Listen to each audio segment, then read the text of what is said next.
A second conference on the Syria conflict has been arranged to take place in Geneva during the third week of November. This comes more than a year after the first such international meeting was unsuccessful in bringing an end to the war. Washington and Moscow have been working with organizers to develop the outlines for an agreement for a political transition. U.S. Secretary of State John Kerry has reiterated his country's outlook.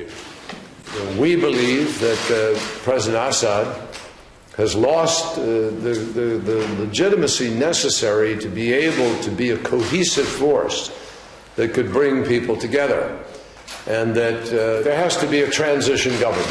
There has to be a new governing entity in Syria in order to permit the possibility of peace.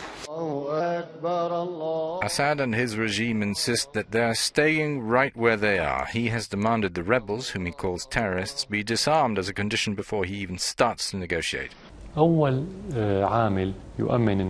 said the first factor needed to guarantee the success of the Geneva Convention is to stop any kind of terrorist activity in Syria, or the entry of terrorists from abroad into the country, and stop providing weapons or financial support to terrorists. If we fail on this point, the whole political processes will turn into a worthless illusion. Opposition groups do not form a clear picture at all. The Syrian National Council, the body that's the main component of the opposition coalition, has refused to participate in Geneva unless its conditions are met.